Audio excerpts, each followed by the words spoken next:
Hi, my name is Saif I. I'm a second year medical student at Sunderland University. So I've actually completed my second year now and I had my results day a few days ago. I thought I'd make this video sort of summarising my experience during second year and how it compared to first year. So in itself, it pretty much was very similar to first year.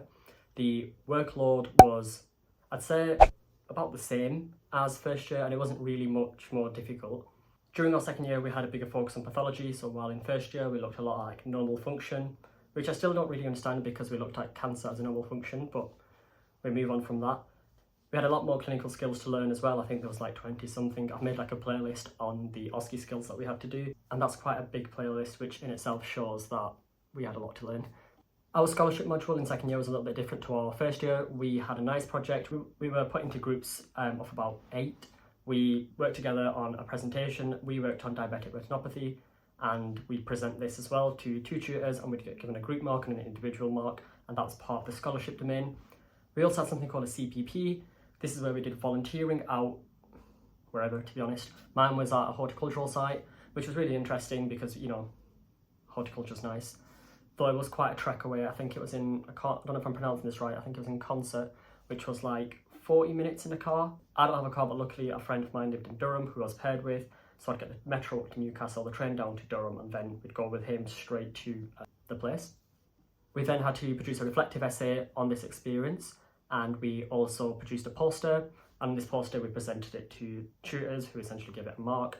It was quite nice because I guess it sort of mimicked what it'd be like to present a poster at a conference. And tailing on to that, as a second year, I decided to sort of delve into the research world and consider what it's like to actually be at a conference and what it's like to research. I've got further videos on this sort of stuff coming up soon. But in terms of the conference, I went to one in Newcastle. This was after my exams. I don't think there was much people left in Sunderland. I was just doing more work before I left for home. And it was really nice, actually. We had a series of lectures, one of which was on the half-life of scientific truth. I found this quite interesting because it decayed a lot more than I thought it would have. We also had lectures on leadership within the NHS, and then a lot of tutorials and seminars concerned with applying to research positions. And in my second year, I also took part in the ultrasound conference, where basically I was a model. I got ultrasounded and got paid for it, which is obviously really good when you're a student. Now that it's the end of second year, it's actually the end of phase 1, as they call it, which was basically first year and second year and university-based teaching. As of next year, I'll be in hospital, I think, 4 days a week, which means hopefully the videos will be a bit more interesting. I found that I'm in a group of 8, one of which I live with. I'm looking forward to working with this group in the next year. I imagine the experience in itself will be very different, so I hope you've enjoyed my first years at medical school. I've got a few more videos that I'm hoping to make based on second year stuff, but from September, all my content will be from the perspective as a third year medical student.